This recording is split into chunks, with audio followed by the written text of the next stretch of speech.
In today's video, I'll go through the 5 best strategies for the 24 to 25 season, and you know what that means. The third episode of the 2024 to 25 Sorare Masterclass, and from here on and outwards it will be bangers after bangers, because we have done all the boring stuff out of the way now, gone through mistakes you need to avoid, and also going through how to earn money playing Sorare, which is the 2 main aspects you need to have. It's like the fundamentals before you could go even further down in the rabbit hole and being a successful Sorare manager. And let's jump right into it in today's video. I'm so excited.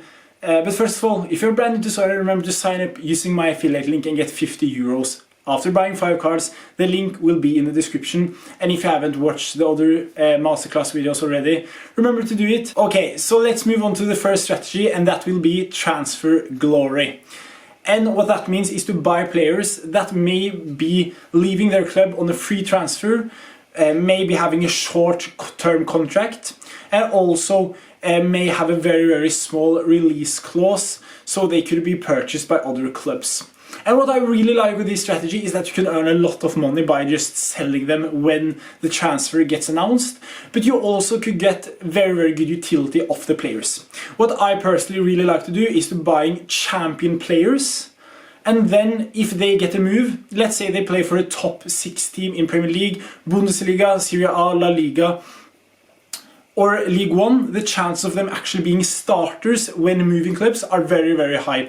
Let's say, for example, Rafael Varane, Onana, Anthony Martial, if they go down in leagues, for example, a challenger team, they will most likely be starters, but they don't need to be starters because they will go down, go up in value when the announcement happens. So then you could just take your profit, or you could use them if they move clubs, for example. And that is what I really like with this strategy, because it's low risk. You buy players now that may be bench players for, let's say, Manchester City, let's say Liverpool, let's say Arsenal. Those type of players that are bench players, but actually are really good players. But because they are in a very good team, they aren't a starter. So that is the first strategy that I really like. Buying a lot of those players, and in some cases, some players get a move to Saudi League and you have lost a little bit of money, but the majority, they will get a move, for example, to another club that may not be as good as the club that they normally played in, because they want to play football. And then when that move happens, you could choose what you want to do with the players.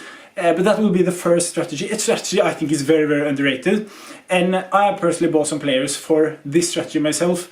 And you could actually go all out on this and earn a lot in the summer, and that is one I really like. The next one is going to be Classic Collection Glory, and that will be in specific now buying old season collections and trying to find those jersey mints, try to build up an old collection, because in the majority of cases an old collection will have single player experience bonus much higher than this season.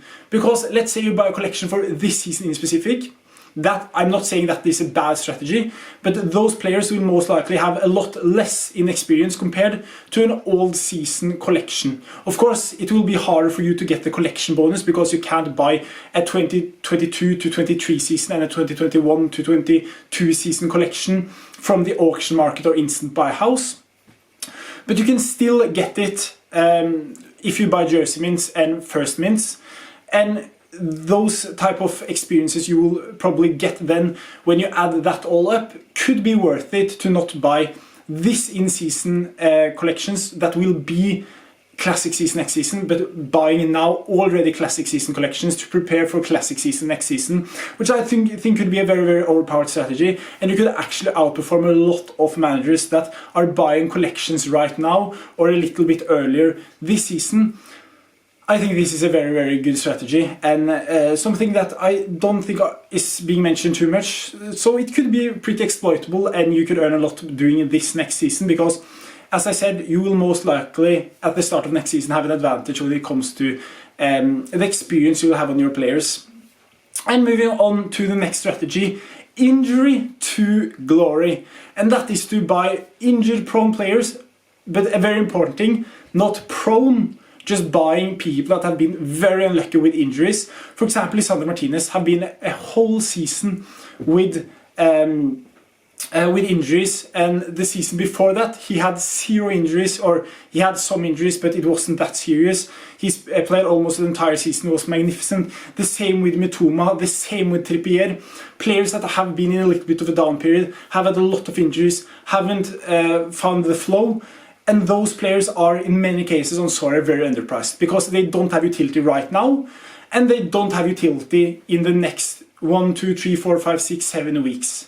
Or 8 weeks in this instance before the next season kicks off, and therefore many people have them completely off their radar. But players like Lisandro Martinez, Mitoma and Trippier, they will be ready for the start of next season as any other football player, similar, but these have an underpriced value because they have been injured. So that is a strategy I really like, and one strategy you should really consider.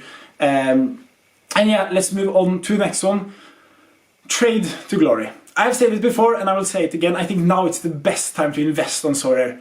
And also probably the best time to trade. There are some really good trading opportunities because, especially with European cards, you could either buy now and sell at the start of the new season, or you could just trade. This example here on the screen, Kylian Mbappe, this is just a random example.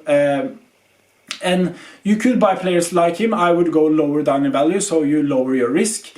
Buying multiple players, trying to flip or trade, and that is a strategy that is maybe more for you that may more enjoy the financial aspect of things, trading and those type of things, the stock market, seeing when the graph goes up, down, and trying to follow the highs and sell at the, follow the highs and sell at the top. That is a very interesting strategy. I'm not going to touch that because I'm not good enough at trading, but I have currently a trading series on YouTube Shorts and TikTok where I go through where I have 10 euros to 1,000 euros on Sorare. Of course I will never hit that 1,000 euro mark, I think, but it's a pretty fun series where I trade my way from 10 euros to 1,000 euros. So if you want to check that out, do it, and that will be the only trade to glory strategy I will be using. I will not risk that much on doing that. And the last one is going to be in-season glory, and that will be just saving up, selling most of your gallery, and being ready for the new season cards to be launched, and just splashing everything there, and trying to win as many competitions as possible, try to get the money back immediately or as fast as possible, trying to follow the hype wave and trying to profit out of it. This will be probably the highest risk strategy on this list, but it's going to be an incredible fun strategy to go for because you get those new season cards. You will be in the money competitions from the get-go, which could be so much fun, and a strategy that me as a content creator, I'm not really a content creator, but that could be very fun, or I am actually a content creator but not a big one, so I can't afford to do things like this unless it pays off, of course. So this is a very risk involved strategy, but it should be a very fun one. And also I've gone through 5 different strategies, and you probably understand that you don't need to pick one. You could use multiple strategies, you don't need to just have one. That is a myth in my opinion. But your strategy could be a combination of multiple strategies. And I think going just for one of those could be risky, it could work out. I think the next season will just be fantastic, and I hope you enjoyed today's video. Leave in the comments, did I miss any good strategies in your opinion? And yeah, bye bye and take care, peace.